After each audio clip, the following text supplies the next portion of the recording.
I'll see you on Tuesday, where I will produce Mr. Hightower for you to charm into becoming your latest lucky client. You are my savior.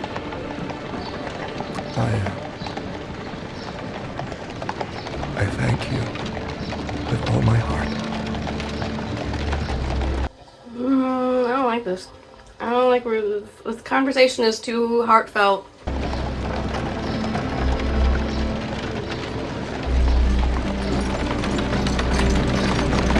No. Nah, bro's gonna get run over. Bro's gonna get run over in the street. No, no, there it is. I really hate being right. Hey, what's up everyone? Today I just wanted to sit down and do a fun little chit-chat video with you guys so that I can vent all of my thoughts, feelings, and opinions on The Gilded Age Season 3. So let's just have a chatty catch-up, get ready with me video because I have some makeup that I want to play around with. This is kind of a trial run for a makeup look I want to do here in a couple of weeks when I get to go to Chicago to see my current K-pop stan group and Hypen play for their world tour. I'm officially in my K-pop, K-drama era, and really the only group that I'm keeping track of or aware of so far is just in Hypen. So super excited to go see them, but it's hot, it's August, so let's see if I can throw together a cute, easy peasy, lemon squeezy little look to wear to the show and chat with you guys about The Gilded Age. Since I'm sure most of you are aware and probably didn't watch it, but I did do a random get ready with me video talking about seasons 1 and 2 of The Gilded Age and doing some literary analysis if you're into that kind of thing. So naturally I have a lot to say about where season 3 is heading so far. Right now we're currently up to episode 6, so still a few more episodes to go this season, and I am stressed about things that are being set up, even though I already knew it was coming just based on some of the historical comparisons that I talked about in my last video. But without any further ado, let's get into it. The first thing I want to go in with is this little e.l.f. lip and cheek stain that I just picked up. Cheek stains and lip stains are coming back, you guys. But I feel like this will make a good base to wear out all day without needing to touch it up too much, since it'll be a nice little stain underneath my other lip products.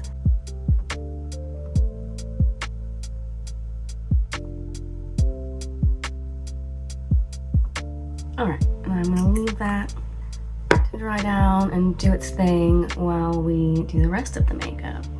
Oh, boy do I need it. So now the next thing I'm gonna do is try some underpainting with this ColourPop blush. But yeah, since I'm pretty fair and this is pretty dark, I'm gonna try and do it under the like tinted moisturizer foundation I'm gonna wear, because as you can see, a little bit goes a long way on me. Looking pretty crazy right now, but let's trust the process.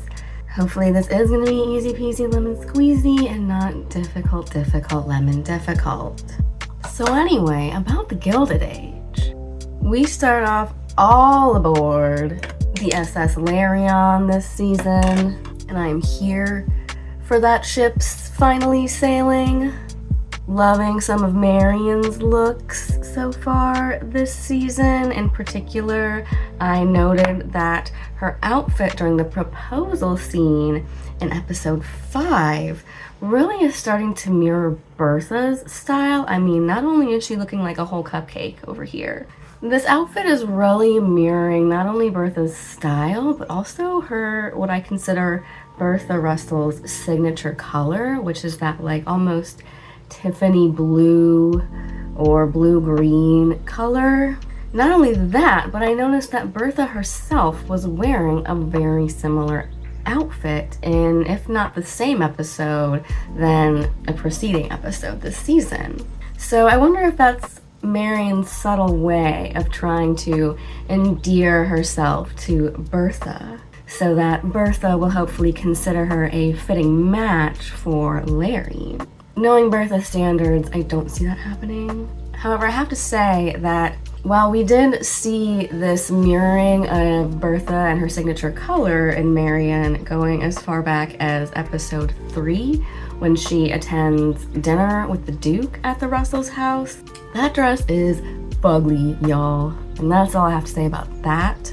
Okay, now over that, I'm gonna use this NYX Buttermelt Glaze Soft Glow Skin Tint because it has some sunscreen in it.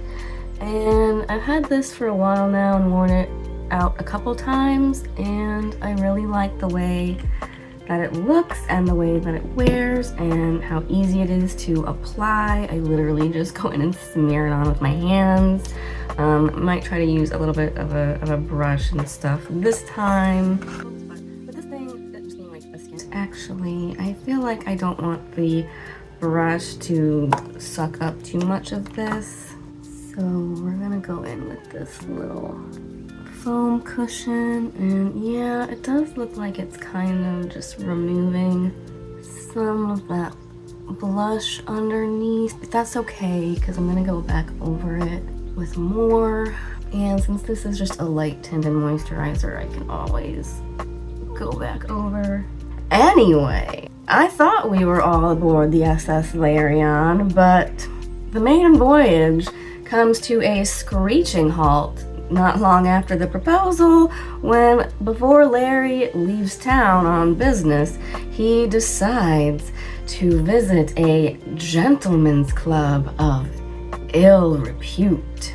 And I jokingly said that to my husband while we were watching, but little did I know that later on, after Marion finds out about said visit and is discussing it with her aunts, that's literally what they refer to it as. Marion finds out that Larry went to a bachelor party at a gentleman's club of ill repute. Scandalo. The fallout from that is swift and severe. She sends him a Dear John breakup letter and leaves it on his doorstep for him to come home to when he gets back, and immediately calls the engagement off.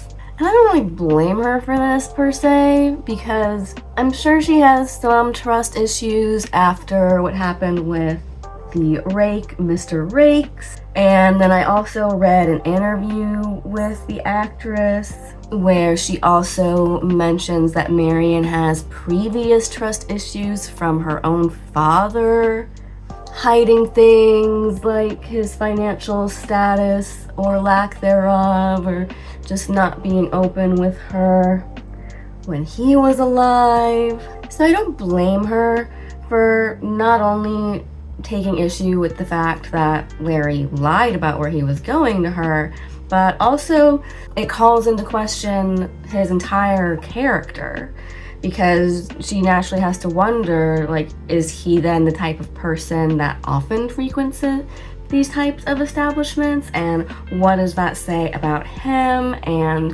what the state of their marriage would be? And not only am I worried about the SS Larion ship sinking, but it appears that the SS Bertha and George Russell is also on the rocks this season. And as much as I kind of love to loathe their characters individually, I am still rooting for them as a power couple on the show, and I've always maintained that George Russell loves making money like he loves his wife. He is not happy about Bertha pawning off their daughter Gladys and going full Consuelo and Alva Vanderbilt by forcing her to marry an English duke against her wishes, because the duke is hard up for cash to support his estate, and Bertha wants the status and acclaim for herself. She keeps saying that this is what, like, in Gladys's best interests, but is it really? Gladys certainly doesn't seem to think so. As I said, they go full Consuelo Vanderbilt with her storyline.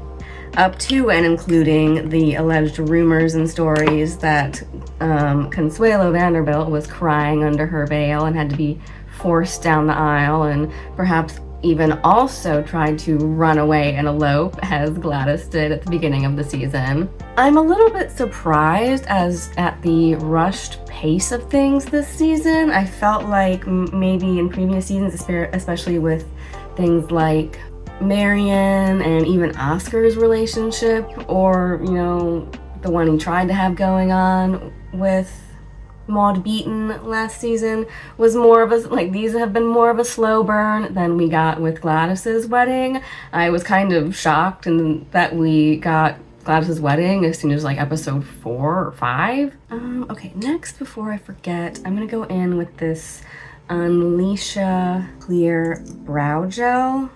I'm really liking trying out this brand so far. It's a Korean brand, and not only am I in my K-pop and K-drama era, but I've been into the K-beauty scene for a long time now and following K-beauty trends, and so lo and behold, I was like not really surprised, but more bemused when I noticed a lot of Korean beauty brands and Korean beauty trends starting to become popular, especially with that whole like clean girl aesthetic. That is K-beauty aesthetic, and a lot of what I'm trying to go for right now is definitely K-beauty aesthetic.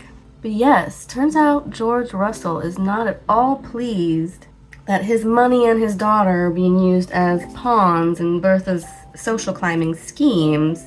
So we see their relationship and their communication really breaking down this season. And I know I said in my last Gilded Age video that they are mirroring the Vanderbilts, and that the Vanderbilts do go on to get a divorce.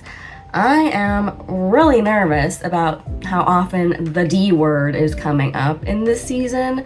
I mean, not only do we have characters like Aurora Fane suddenly having a divorce sprung on her by her husband. Fuck you, Mr. Fane. You didn't have to do poor Aurora like that. I really, like, my heart is just breaking for her to have to like go through that out of the blue and not of her own volition. It kind of opens the door for divorce to be on the table in general in this society, because as we see with the fallout of Aurora's relationship breakdown with her husband, it usually leads to being shunned by society for the women, while the men just get to carry on about their lives as if nothing has changed. So I'm really worried about our favorite robber baron power couple, because it turns out that while George Russell loves making money like he loves his wife, the inverse may also be true. And if he is not making money,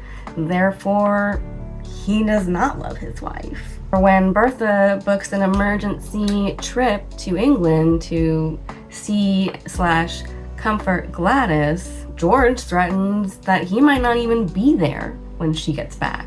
My butt is on the edge of my seat to see where their relationship is headed, because love them or hate them, I'm kind of just really rooting for them as a couple, and loved how much that, like, right or wrong, they just supported each other. So it's sad to see that start to diminish. And if they do end up going that way, I'm really curious to see who's going to be the one to initiate it and why.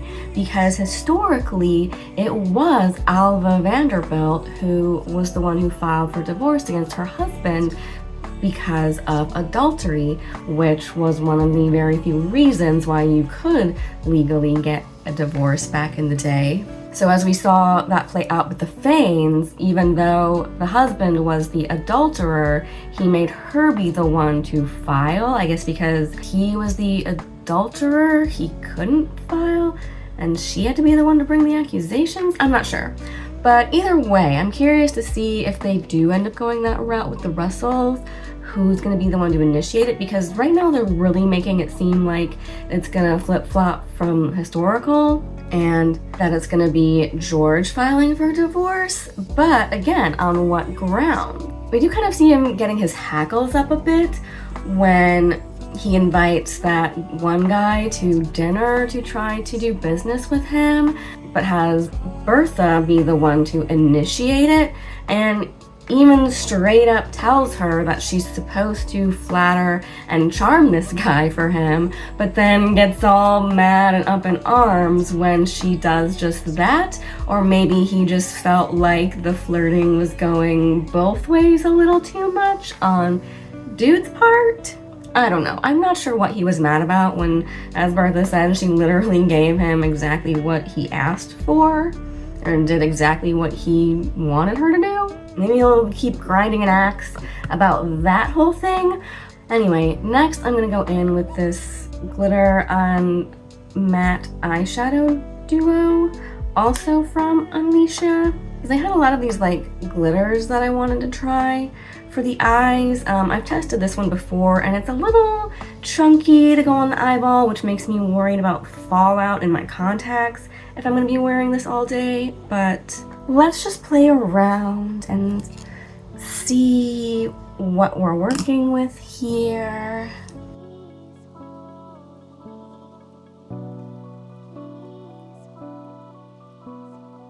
Because I don't think I'm going to be doing any liner or really even any mascara for this look. It's just going to be shadow and then falsies, which I don't normally do, but I have some cute, like very light ones that I've worn before and I know are comfy. And I think it'll just be a cute, easy look to throw together without having to worry about mascara fallout also getting into my eyes, because that really irritates them. But anyway, moving on from the troubles of the Russell household, you see there's also some trouble in paradise at the Van Ryn household, with the power struggle going on between Aunt Ada and Aunt Agnes. Now they have suddenly found their fortunes literally reversed. But frankly, as someone who's into the witchy and paranormal myself, as you know, I was 100% here for Aunt Ada's dabbling in seances. She went from full-on temperance movement to full-on transcendentalist movement. Although my heart did break for poor Aunt Ada when she inevitably found out that the medium was a scam. What I'm gonna try to do first is go over it with this Unleasha highlighter palette, but I bought it to use as an eyeshadow palette just to see how that turned out. So I'm gonna try this pink one first, then I'll try some of these glitters. And I might just do right in the middle there. I'll go with this Milani Baked blush because I really love the like glowy, radiant effect that it gives. But yeah, it kind of has like a shimmery effect. Speaking of things being upended, in the Van Ryn household, Jack managed to team up with Larry to sell the patent on his new clock mechanism, and he's suddenly 100,000 Good for you, Jack. You go, Jack. Fought for you, Glen Coco. You go, Glen Coco. I was really sad to see him leave the Van Ryn household, so I hope we keep up with Jack and continue following his character and his journey, because I'm definitely curious to see what his life is going to be like now that he suddenly finds himself going from servant class all the way up to the newest of new money. Agnes Van Ryn hobnobbing with her former footman? Can you imagine? It's so hard when you have little hooded eyes like me to get lashes to look natural. And now, take a little tissue. It's definitely a little stained. Probably would be even darker if I hadn't wiped off any of the excess, but yeah, I think that's a good base. And I'm just gonna go in with this little glitter thing right under the eyes. Fun moment, making sure not to get too close to my lash line. But it just adds that little extra something something. And if I feel like it on the day of, I might even take this little glitters and put them on my cheeks if I'm feeling extra frisky. For now, what I think I'm gonna do is try this e.l.f. Lash and Roll just to try to blend my lashes with the falsies. I did not place these lashes very well. They're looking fake as fuck. I also just wanted to quickly throw in how much I loved seeing Peggy out and about in society in Newport, and finally getting some romance plot lines of her own this season and getting to explore her world a little bit more. I especially wanted to point out in episode 6, I definitely see her and Marion's fashion choices and the level of style that they wear continuing to mirror each other, as the costume designers had mentioned and that I spoke about in my first video. So it's nice to see that continuing, and so I just hope that we get more of Peggy at like high society events like we saw in earlier seasons. And then as the finishing touch, I'm just gonna go over the lip with my CoverGirl Clean Fresh Yummy Gloss. But first, a Cosmo.